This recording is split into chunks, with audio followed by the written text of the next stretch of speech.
बच्चों बात कर रहे हैं state functions and path functions के बारे में। क्या होता है स्टेट फंक्शन, क्या होता है पाथ फंक्शन।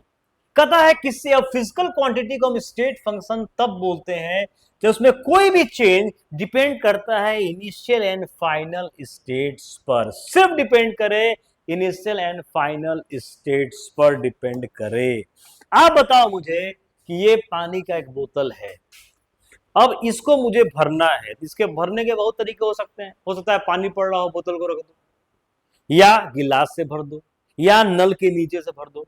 कोई भी इसमें वॉल्यूम चेंज जो होगा, क्या वो डिपेंड करेगा किस रास्ते से भरा गया था, आपने कौन सा पाथ यूज किया था? नहीं। मान लो पानी ये खाली था, अब यहां इतना भरा हुआ, तो क्या पता लगा सकते हो कि ये पानी कैसे भरा गया होगा? नहीं। तो ये क्या हो जाएगा? वॉल्यूम क्या हो जाएगा? स्टेट फंक्शन हो गया। मतलब वॉल्यूम में कोई भी चेंज होगा वो इस बात पर डिपेंड नहीं करेगा किस रास्ते से इसमें चेंज लाया गया था। वैसे भी जैसे मान लो कोई अगर एक सिलेंडर है, यहाँ पिस्टन है, यहाँ तुमने प्रेशर बढ़ाया और तुमने ऐसा कर दिया। अब यहाँ प्रेशर P1, यहाँ प्रेशर P2, तो क्या जो प्रेशर में चेंज हुआ डिपेंड करेगा पाथ पर। हो सकता है तुम इसके ऊपर बैठ गए हो सकता है कि ईट रख ब्रिक्स रखे हो सकता है ब्लॉक्स रखे हो, रास्ता कुछ भी हो, क्या फर्क पड़ता है इस चेंज में? जो चेंज हुआ प्रेशर में इस बात पर डिपेंड नहीं करेगा कि चेंज कैसे लाया गया था। तो सिंपल सा कंसेप्ट है, उस फिजिकल क्वांटिटी को हम स्टेट फंक्शन बोलते हैं, उस क्वांटिटी को हम बोलते हैं जो इस बात पर डिपेंड नहीं करता है कि चेंज कैसे लाया गया था। अब physical quantity is said to a state function if any change in it only depends on initial and final, सिर्फ इनिशियल एंड फाइनल स्टेट पर डिपेंड करेगा, कोई इसको मतलब नहीं है पाथ पे। लेकिन जो पाथ फंक्शन होगा किस पर डिपेंड करेगा? पाथ पे डिपेंड करेगा। अब देखते हैं आगे, आओ इसको अब समझते हैं केमिस्ट्री की भाषा में। अब देखो ए से बी जाने के दो रास्ते आ गए, यहाँ P1 V1 P2 V2, यहाँ P1 V1 P2 V2। अब देखो pressure change P2 minus V1, P2 minus P1, volume change V2 minus V1, वहां भी डेल्टा भी सेम ही हुआ। कोई प्रेशर में चेंज, वॉल्यूम में चेंज जो होगा सेम ही रहा दोनों जगह। लेकिन यहाँ work area under the curve अलग हो गया ना, यहाँ एरिया अलग, यहाँ एरिया अलग हो गया। तो एरिया अलग होने से क्या हो जाएगा? वर्क अलग हो जाएगा। तो अब सामने दिख रहा है हम ग्राफ से भी, अच्छा कोई भी चेंज पाथ पर डिपेंड नहीं कर रहा है तो स्टेट फंक्शन हो जाएगा। अब पाथ पर डिपेंड कर गया तो पाथ फंक्शन हो जाएगा। तो क्लियर है कि प्रेशर वॉल्यूम क्या हो जाएगा? स्टेट फंक्शन, और वर्क क्या हो जाएगा? Path function. आई बच्चों बात समझ में? PV and V state function, W is a path function. अब देखो ये तूने पढ़ा equation P by nRT is a very famous equation known as ideal gas equation. This equation also known as equation of state। बच्चों equation में state को बताता है। अगर ये सारी चीजें फिक्स होती हैं P, V, N and T, तो गैस का स्टेट फिक्स हो जाता है। और कोई भी अगर दो चीज में से चेंज कर जाए तो गैस अपना स्टेट क्या करता है? चेंज कर जाता है। कहने का मतलब जैसे मान लो जैसे बॉल्स लॉ याद करो। बॉल्स लॉ याद है? P1 V1 बराबर P2 V2, ये बॉल्स लॉ था। तो क्या था? यहाँ प्रेशर P1 वॉल्यूम V1, यहाँ गैस का प्रेशर वॉल्यूम V2, यहाँ मोल कांस्टेंट था, यहाँ भी मोल कांस्टेंट था, यहाँ टेम्परेचर T, यहाँ टेम्परेचर T। देखो प्रेशर से चेंज कर गया P1 से P2, वॉल्यूम चेंज किया V1 से V2, गैस अपना स्टेट चेंज कर गया। मतलब कोई भी दो अगर चेंज हो जाए तो स्टेट क्या कर जाता है? चेंज कर जाता है। अगर जैसे मान लो चार्ल्स लॉ की बात करें तो चार्ल्स लॉ क्या था? तो V1 बाई T1 बराबर V2 बाई T2, यही था। Again volume change.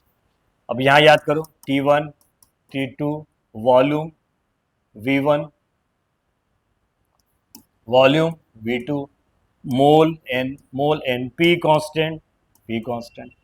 अब T1 से T2 चेंज किया, वॉल्यूम V1 से V2 चेंज हो गया, लेकिन N P कांस्टेंट रहा। तो फिर चेंज कर रहा है कोई दो, तो गैस अपना स्टेट क्या कर रहा है? चेंज कर रहा है।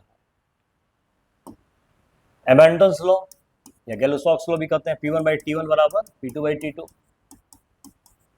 याद करो सिलेंडर वाला केस था, ठीक।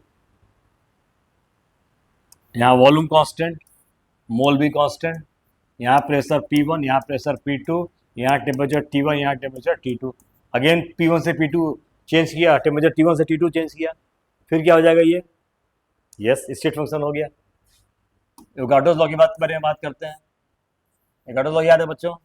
V1 by N1, V1 by V2 बराबर N1 by N2। Volume change तो मोल भी चेंज, यहाँ वॉल्यूम V1, यहाँ वॉल्यूम V2, यहाँ मोल N1, यहाँ मोल N2, प्रेशर कांस्टेंट और T कांस्टेंट, ये था। यहाँ देखो N1 से N2 मोल हुआ, V1 से N1 से मोल N2 चेंज किया, V1 से V2 चेंज हुआ। अगेन क्या हो रहा है, स्टेट चेंज कर गया। तो ये कहानी थी यहाँ पर स्टेट फंक्शंस की। क्या कहानी थी, स्टेट फंक्शन की कहानी थी। तो बात समझ में आ गई बच्चों। तो P V N N T क्या है, स्टेट फंक्शंस हैं। क्या है, स्टेट फंक्शंस हैं। इसमें कोई भी चेंज जो है वो सिर्फ डिपेंड करेगा इनिशियल एंड फाइनल स्टेट्स पर, बस। अब देखो ये बड़ा इंपॉर्टेंट है, अगर एक्स स्टेट फंक्शन है उसमें कोई भी वेरी स्मॉल चेंज होगा वो दिखाएंगे हम डी से, dx। अगर y पाथ फंक्शन है तो उसमें कोई भी चेंज दिखाएंगे हम किससे, डेल से। याद रखना है चीज को, जैसे प्रेशर में चेंज dp, वॉल्यूम में चेंज dv, मोल में change dn, very small change, t में very small change dt। Work is a path function, heat भी पाथ फंक्शन है, ये आगे दिखाएंगे तुमको कैसे पाथ फंक्शन है। तो वर्क में चेंज हम ऐसे नहीं दिखा सकते हैं, गलत हो जाएगा, ऐसे नहीं दिखा सकते। बिल्कुल एक तरीका होता है। अगर पाथ फंक्शन है वेरी स्मॉल चेंज डेल से, और अगर स्टेट फंक्शन है तो वेरी स्मॉल चेंज डी से। अगर स्टेट फंक्शन है वेरी स्मॉल चेंज डी से, अगर पाथ फंक्शन है वेरी स्मॉल चेंज किससे, डेल से दिखाते हैं। ध्यान देना इस चीज। अब आते हैं macroscopic system and macroscopic properties. अगर इसकी सिस्टम में लार्ज नंबर ऑफ एटम्स हो, आयन्स हो या मॉलिक्यूल्स, मतलब लार्ज नंबर ऑफ पार्टिकल्स हम बोल सकते हैं सीधे, उसको बोलते हैं मैक्रोस्कोपिक सिस्टम। और उसकी प्रॉपर्टीज को बोलते हैं मैक्रोस्कोपिक प्रॉपर्टीज बोलते हैं। दो तरह की प्रॉपर्टीज होती है, एक एक्सटेंसिव और दूसरी होती है इंटेंसिव। एक्सटेंसिव प्रॉपर्टी का मतलब होता है जो सिस्टम के साइज पर डिपेंड करे। जैसे मान लो ये सिस्टम है, अब यहाँ का मास यहाँ से अलग होगा, यहाँ का मास यहाँ से अलग होगा। इसका मतलब है कि मास जो है वो इस सिस्टम के साइज पर डिपेंड कर रहा है। तो मास क्या हो जाएगा, एक्सटेंसिव। यहाँ का मोल यहाँ से अलग, यहाँ का मोल यहाँ से अलग, यहाँ का वॉल्यूम यहाँ से अलग, यहाँ का वॉल्यूम यहाँ से अलग, तो क्या हो जाएगा, एक्सटेंसिव हो जाएगा। तो कोई प्रॉपर्टी अगर सिस्टम के साइज पर डिपेंड करती है तो क्या करते हैं, उसको सेलेस एक्सटेंसिव प्रॉपर्टीज बोलते हैं। अब देखो एग्जांपल्स कौन कौन से होंगे, मास, वॉल्यूम, मोल, हीट कैपेसिटी। आगे पढ़ेंगे हम लोग इसको, ठीक है बच्चों, आगे पढ़ेंगे, घबराना मत। अभी तो रट जाओ कम से कम इसको। इंटरनल एनर्जी आगे पढ़ेंगे, इसको भी हम लोग।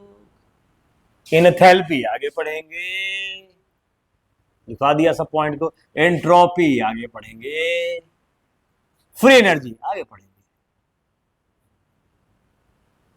वाह, हो गया। ये सब क्या हो गया बच्चों, ये सब हो गए एक्सटेंसिव प्रॉपर्टीज। क्या हो गया, एक्सटेंसिव प्रॉपर्टीज हो गए, बहुत बढ़िया। अब आगे बढ़ते हैं इंटेंसिव प्रॉपर्टीज, जो प्रॉपर्टी सिस्टम के साइज पर डिपेंड नहीं करे, जैसे टेम्परेचर। अब बताओ मेरे को, जैसे अगर ये सिस्टम जो है इसको हम बांट दें 3 भाग में, और ये सिस्टम अगर 25 डिग्री सेल्सियस पर है तो हर पार्ट किस टेम्परेचर पर होगा, इसी टेम्परेचर पर होगा।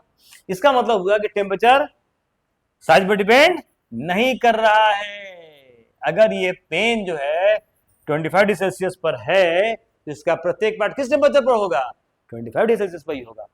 तो जो प्रॉपर्टी सिस्टम के साइज पर डिपेंड नहीं करती है, do not depend, do not depend, do not depend, नहीं करती है डिपेंड किस पर, सिस्टम के साइज पर। क्या बोलते हैं उसको, इंटेंसिव प्रॉपर्टीज बोलते हैं। जैसे example, temperature, pressure, density, refractive index, surface tension, viscosity, all जितना भी कंसिडरेशन हम लोग पढ़े हैं सारे के सारे, मोलरिटी, नॉर्मलिटी जितने पढ़े हो ना सारे के सारे, specific heat, boiling point, freezing point, cell का ई एम, सारे क्या है बच्चों, इंटेंसिव प्रॉपर्टीज हैं। याद रखना इस चीज को। दो एक्सटेंसिव प्रॉपर्टीज का रेशियो हमेशा क्या होता है, इंटेंसिव प्रॉपर्टी होता है। जैसे देखो डेंसिटी क्या होता है, मास से वॉल्यूम।